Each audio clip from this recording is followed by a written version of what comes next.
Hello my dear students, welcome to all of you class 9th students in today's class. Dear students, as we know that we have just started the chapter 2. The name of the chapter is matter around us pure.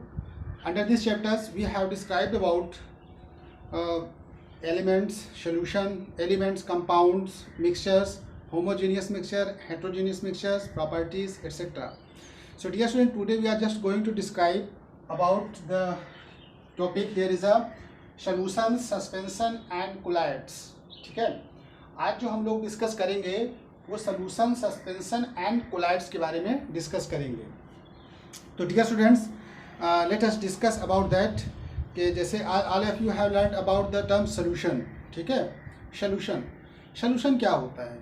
ठीक है, अभी आप लोग पिछले video में पढ़ा होगा mixture. ठीक है, लेकिन आज जो हम लोग डिस्कस करेंगे वो हम लोग सॉल्यूशन के बारे में डिस्कस करेंगे। ठीक है, तो सॉल्यूशन क्या होता है देख लेते हैं। सॉल्यूशन क्या होता है? तो सॉल्यूशन क्या होता है कि solution is a homogeneous mixture. देखिए एक वर्ड आया, solution is a homogeneous mixture. ये हमारा होमोजीनियस मिक्सचर होता है सॉल्यूशन। ठीक है, ऑफ टू और मोर सब्सटेंसेस।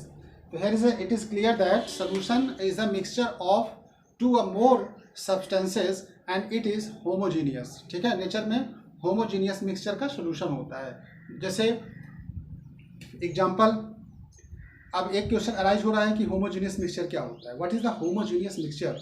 तो homogeneous mixture means the particles which are dissolve which are soluble in the liquid are uniformly distributed.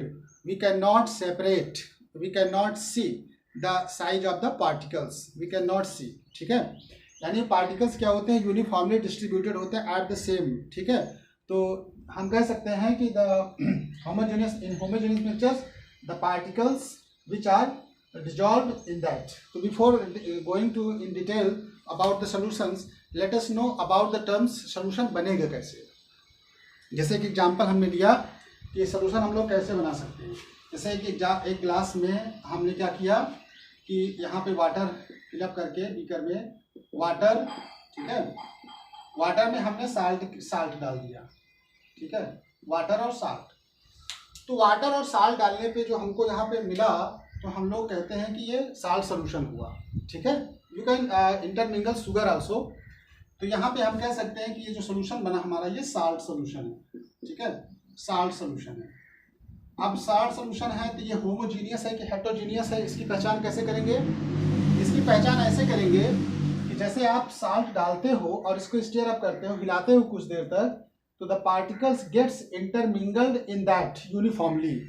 तो आप देखोगे कि जो पार्टिकल हैं साल्ट के वो कंप्लीटली डिजॉल्व हो जाते हैं। ठीक है, और we can not distinguish between the particles of the particles the size of the molecules of solvent and the size of the molecule of the solute. यानी इतना भूल जाते हैं कि हम लोग उसमें अंतर नहीं कर पाते। और इसका टेस्ट यूनिफॉर्मली, आप जो अभी शुगर मिलाओगे तो स्वीट होगा, शुगर मिलाओगे तो स्वीट होगा, लेकिन आप साल्ट मिलाए हो तो क्या होगा? श्योर इन टेस्ट होगा, खट्टा होगा थोड़ा सा। तो हम कह सकते हैं कि ये हमारा सॉल्यूशन प्रिपेयर हो गया है। ठीक है, तो सॉल्यूशन प्रिपेयर हुआ है तो ये हमारा होमोजीनियस है। तो एक इम्पोर्टेंट टर्म आ रहा है, सॉल्यूशन जानने से पहले हमको सबसे पहले क्या जानना पड़ेगा? सॉल्यूट और सॉल्वेंट। ठीक है, दो टॉपिक आपको जानना पड़ेगा, एक सॉल्यूट और सॉल्वेंट। तो सॉल्यूट और सॉल्वेंट क्या होता है? Late us discuss about the term solute and solvent. तो सॉल्यूट आप किसे कहोगे, सॉल्वेंट किसे कहोगे? सिंपल आप अभी कह दोगे सर ये जो वाटर और साल्ट का जो सॉल्यूशन आप प्रिपेयर किए हो, इसमें साल्ट हमारा क्या है? सॉल्यूट है। साल्ट क्या है? सॉल्यूट। वाटर क्या है? सॉल्वेंट। ठीक है, तो सही जवाब है।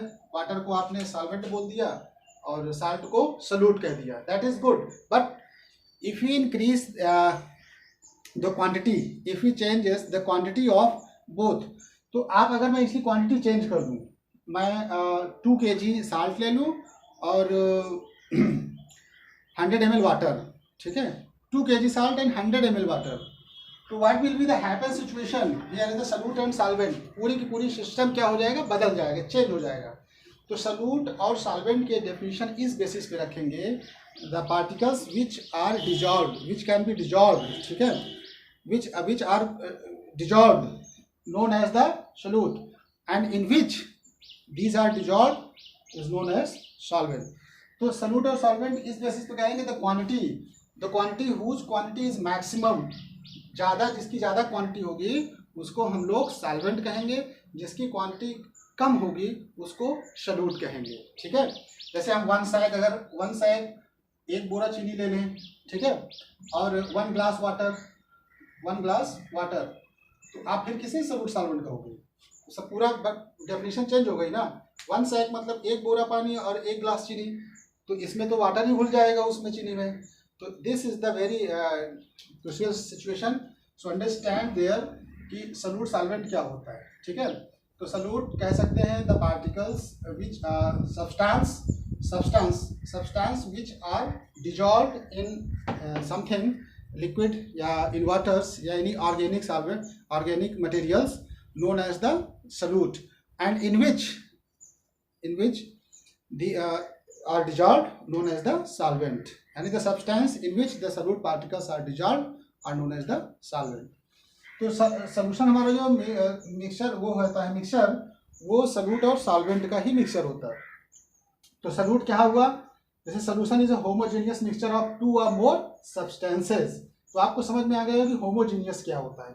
होमोजीनियस में क्या होता है कि जो सॉल्यूट पार्टिकल्स होते हैं वो घुलने के बाद उनकी साइज इतना हो जाती है कि ये मॉलिक्यूलर सॉल्यूशन कह सकते हैं इसको, मॉलिक्यूलर सॉल्यूशन। ठीक है, मॉलिक्यूलर सॉल्यूशन कह सकते हैं या ट्रू सॉल्यूशन, इसीलिए उसको मॉलिक्यूलर सॉल्यूशन कहते हैं। मॉलिक्यूलर सॉल्यूशन क्यों कहते हैं? क्योंकि द पार्टिकल्स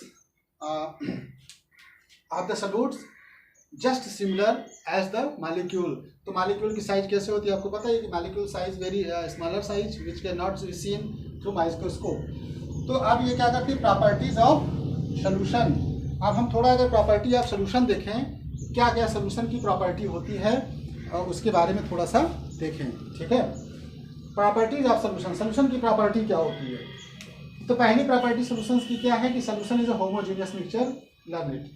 सॉल्यूशन हमारा जो होता है वो होमोजीनियस मिक्सचर होता है। होमोजीनियस मिक्सचर क्या है ऑलरेडी आपको पता ही है। Solution is a homogeneous mixture. ठीक है, फिर दूसरा देखिए that is important, on the basis of that we can differentiate between solution, suspension and collapse. दूसरा देखिए the size of solute, solute मतलब जिसको हम लोग घोल रहे हैं, the size of solute particles in a solution is extremely small. इतने छोटे होते हैं, इतने छोटे हो जाते हैं, it is less than 1 nanometre. अब देखो 1 नैनोमीटर 1 नैनोमीटर के बराबर साइज हो जाती है। 1 नैनोमीटर का मतलब होता है 1 नैनोमीटर इक्वल टू 10 की पावर -9 मीटर। तो इसको नीचे लाएंगे 1/10 की पावर 9 मीटर, इसको डिवाइड करेंगे तो पहले हमको लगाना पड़ेगा 0। देखिए कि 1 में डिवाइड कर रहे हैं 1 की पावर 9 0, तो 8 0 लगा के बाद में 1 लगाएंगे। ठीक है, 0.0080 ऐसे लिख लेंगे, फिर उसके बाद 1 लगाएंगे। इतना मीटर बताइए कौन साइज होती है? That is very small in size. तो ये साइज में क्या होते हैं? बहुत स्मॉल होते हैं।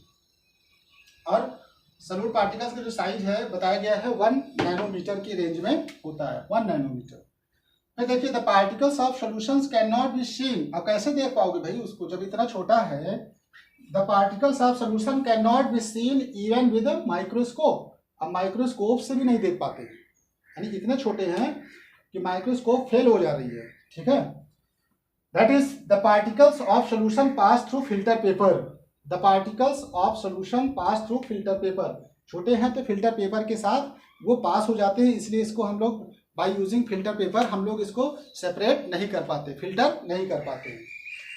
तो a true solution does not scatter light, very important. अब क्या है कि अगर हम सॉल्यूशन को, ट्रू सॉल्यूशन समझ गए होंगे क्या होता है? ट्रू सॉल्यूशन हम उसे कहेंगे true solutions in which the particles gets completely dissolved. उसमें पार्टिकल्स क्या होते हैं, सॉल्यूट जो होता है वो कंप्लीटली डिजॉल्व हो जाए यूनिफॉर्मली। ठीक है, तो अभी ट्रू सॉल्यूशन का फॉर्मेशन होगा। अदर और उसको लॉन्ग पीरियड ऑफ टाइम अगर रख दें तो पार्टिकल्स जो होते हैं वो नीचे सेडिमेंट ना हो, उसी में मिले रहें, बैठे रहें। ठीक है, तो ऐसा कह सकते हैं। हाँ, तो यहाँ पे अगर हम यहाँ पे साल्ट सोल्यूशन बना लेते, ठीक है, साल्ट सोल्यूशन बना लेते, साल्ट और वाटर हमने डाल करके साल्ट सोल्यूशन बना लिया। ठीक है। तो साल्ट सोल्यूशन जब आप प्रिपेयर है, इसमें अगर हम एक लाइट पास कराएंगे, इधर से लाइट पास कराएं तो लाइट के फोकस जैसे with the help of torch, source of light, here we are taking source of light torch. अगर इसमें हम टार्च मारें तो टार्च देखो पार्टिकल्स इतने छोटे हैं, 1 नैनोमीटर बता रहा है, देखो 1 नैनोमीटर, इतने छोटे हैं पार्टिकल्स कि लाइट जब इसमें से पास होगी तो ये particles are unable to scatter the light. Particles are so very small, so if these particles cannot scatter the light, light को स्कैटर नहीं कर पाएंगे, लाइट स्कैटर नहीं होगी। जब लाइट स्कैटर नहीं होगी तो पाथ हमारा विजुअल नहीं होगा, ठीक है। तो हम लोग एक ट्रैक नहीं देख पाएंगे, एक पाथ विजुअल नहीं देख पाएंगे, विजिबिलिटी नहीं होगा, क्योंकि यहाँ पे पार्टिकल की जो साइज है वो बहुत छोटी है, ठीक है। That is the important. अब यहाँ पे दूसरी बात आती है, अब हमारा सोल्यूशन कई प्रकार का हो सकता है। You can see many kinds of solution, ठीक है। सोल्यूशन का जैसे आप बहुत सारे सोल्यूशंस की बात करें, अगर इसको इरेज कर दें, दैट इज द इम्पोर्टेंट। अब सोल्यूशन की बात करें अगर, बहुत सारे सोल्यूशन आपको देखने को मिले होंगे। कुछ मैं एग्जांपल लेता हूँ, types of solution, kinds of solution के एग्जांपल लेता हूँ, ठीक है। टाइप्स ऑफ सोल्यूशन, हाँ, सोल्यूशन के मैं टाइप्स लेता हूँ, जैसे सॉलिड इन सॉलिड, सॉलिड का सॉलिड में सोल्यूशन, सॉलिड का सॉलिड में solution of solid in solid, यानी हमारा जो सॉल्यूट होगा वो भी सॉलिड और सॉलिड जो होगा वो भी सॉलिड। कैसे देखने को मिला सॉलिड सोल्यूशन का मतलब, एलाइज में आपने देखा होगा कि जब एलाइज बनाते हैं हम लोग, एलाइज जैसे ब्रास, ठीक है, brass is alloys of copper and zinc. Copper और जिंक का क्या होता है, ये एलाइज होता है। Alloys is a mixture of two more substances, ठीक है। तो आप दो से अधिक मेटल को मिला दें आपस में तो कुछ नया बनता है, इसी को ब्रास कहते हैं, इसी को एलाइज कहते हैं। तो ब्रास जो हमारा होता है ये एलाइज है, ठीक है। तो कैसे बनता है, कॉपर और जिंक के, लेकिन ऐसे थोड़ी बनता है, इसको पहले मोल्टेन फॉर्म में पिघला दिया जाता है, फिर उनको कूल किया जाता है, ठंडा कर दिया जाता है, तब ब्रास हमारा बन जाता है। तो हमने देखा सॉलिड इन सॉलिड सोल्यूशन देख लिया। अब हम सोल्यूशन देख लेते हैं लिक्विड इन लिक्विड, ठीक है, लिक्विड इन लिक्विड भी देख लेते हैं, लिक्विड इन लिक्विड। जैसे आपका देखो एसिटिक एसिड, CH3COOH विनेगर, ठीक है। Vinegar is the solid, liquid का लिक्विड में होता है, वाटर में एसिटिक एसिड, एथनोइक एसिड मिला हुआ होता है उसमें, ठीक है। तो ये हो गया। अब हम देख लेते हैं गैस का, गैस में भी देख सकते हैं, गैस इन गैस सोल्यूशन, ठीक है। गैस इन गैस कैसे, मतलब गैस देखो नाइट्रोजन सबसे ज़्यादा परसेंट में होती है 78%, and all other gases are found in small quantities. तो हम कह सकते हैं कि ऑल गैसेज आर द, सभी गैसेज जो और हैं नाइट्रोजन को छोड़ करके सॉल्यूट कंसीडर कर लेते हैं, और यहाँ पे नाइट्रोजन जो हमारा होगा वो सॉल्वेंट का काम करेगा, इसलिए नाइट्रोजन, ठीक है। तो गैस इन गैस मतलब atmospheric gases are considered as the solution of nitrogen. तो हम कह सकते हैं यहाँ पे गैस इन गैस हो सकता है, लिक्विड इन लिक्विड हो सकता है, ठीक है। सॉलिड इन लिक्विड हो सकता है, सॉलिड इन लिक्विड सोल्यूशन भी हो सकता है, solid in liquid. Solid in liquid का मतलब है कि जैसे आपने अभी साल्ट को घोला, तो साल्ट हमारा क्या है, सॉलिड है, साल्ट इज अ सॉलिड। किसमें घोला, वाटर में, ठीक है, वाटर में आपने डिजोल्व किया, तो साल्ट हमारा सॉलिड था, वाटर लिक्विड है, दोनों का सोल्यूशन बनाया, दोनों को मिला दिया, क्या बना, सोल्यूशन, ठीक है। दोनों को मिला के बनाया सोल्यूशन। तो हमारा यहाँ पे जो सोल्यूशन है सॉलिड लिक्विड का भी सोल्यूशन देखने को आपको मिला। तो there are so many kinds of solutions in there. बहुत सारे आपको सोल्यूशन ऐसे देखने को मिलेंगे जो अलग अलग क्वांटिटी के सोल्यूशन आपस में मिले होते हैं। तो ये तो डिस्कशन हुआ सोल्यूशन के बारे में। अब थोड़ा बात कर लें सस्पेंशन के बारे में, ठीक है। सस्पेंशन के बारे में बात कर लेते हैं। सस्पेंशन में क्या होता है, सस्पेंशन का मतलब होता है जैसे कोई चीज़ आप, जैसे एक मड वाटर, ठीक है, मडी वाटर, ठीक है, मडी वाटर को आप ला करके गिलास में भर करके रख दीजिए, ठीक है।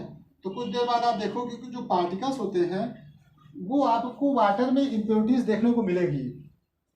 कुछ पार्टिकल्स थोड़े से बड़े बड़े साइज के होंगे तो मड वाटर के पार्टिकल्स को हम लोग देख सकते हैं, ठीक है, क्योंकि थोड़ा सा बड़े होते हैं। इनके साइज जो होती है, यानी कह सकते हैं कि the substance which are not dissolve, which can not be dissolve in waters form suspension. जो वाटर में कंप्लीटली डिजॉल्व नहीं होते हैं यूनिफॉर्मली, तो हम लोग उनको कह देते हैं सस्पेंशन, ठीक है। सस्पेंशन का मतलब ये होता है। तो अब इनके ये क्या होते हैं कि ये हमारे हेट्रोजीनियस मिक्सचर होते हैं। सस्पेंशन आ रहा है हेट्रोजीनियस मिक्सचर्स। पार्टिकल की साइज जो होगी वो ग्रेटर देन 100 नैनोमीटर्स, 100 नैनोमीटर से ग्रेटर होगी। तो 100 नैनोमीटर से ग्रेटर होगी तो जो प्रॉपर्टी ऑफ सॉल्यूशन होगा उससे रिवर्स होगा ये, ठीक है। अब ये क्या होता है कि ये लाइट आप जब इसमें लाइट पास कराएंगे तो लाइट को स्कैटर करेंगे। फिल्टर पेपर में इनको हम लोग सेपरेट कर पाएंगे? हाँ, कर पाएंगे, क्योंकि जब फिल्टर पेपर से हम लोग इसको सेपरेट कर सकते हैं, ठीक है। So suspension forms only with the help of the solution, ठीक है। That is the important suspension, ठीक है, सस्पेंशन। और यहाँ पे आपको एक ये जान लेना है कि जो सॉल्यूट होता है, सॉल्यूट इज अ डिस्पर्ज्ड फेज में होता है, ठीक है, डिस्पर्ड फेज। और जो सॉल्वेंट होता है, सॉल्वेंट जो होता है वो हमारा डिस्पर्जन होता है, ठीक है, डिस्पर्जन, ये ठीक। जैसे आप सैंड का डाल दीजिए, sand plus water, sand plus water जो बनाओगे तो क्या बनेगा? सस्पेंशन, क्योंकि सैंड तो डिजॉल्व होगा नहीं इसमें। तो नेचर सस्पेंशन का क्या होगा? होमोजीनियस कि हेट्रोजीनियस? ये हमारा हेट्रोजीनियस होगा, ठीक है, क्योंकि the substance solute particles are not completely dissolve, और ये हमारा मॉलिक्यूलर सोल्यूशन में नहीं आएगा। अब थोड़ा सा बात करते हैं कोलाइडल सोल्यूशन की। कोलाइड्स क्या होते हैं? तो on the basis of the size, अब यहाँ साइज की बात चल रही है, किसकी साइज? सॉल्यूट पार्टिकल्स की साइज की, ठीक है। सबसे बड़ा डिफरेंस आपको देखने को मिला कि किस बेसिस पे हम लोग सॉल्यूशन को, सस्पेंशन को और कोलाइडल को डिफर कर पा रहे हैं। वो हम डिफर कर पा रहे हैं size of solute particles, size of solute, ठीक है, साइज ऑफ सॉल्यूट पार्टिकल्स की बात कर रहे हैं, ठीक है। तो जो पार्टिकल्स डिजॉल्व हो रहे हैं उसके बेसिस पे हम लोग अंतर कर पा रहे हैं। अब अगर देखें तो इसमें तो 100 नैनोमीटर से ग्रेटर होता है, इसका नियरली 1 नैनोमीटर के बराबर साइज होती है, ठीक। ये 100 नैनोमीटर से होता है, और ये जो होता है ये इंटरमीडिएट स्टेज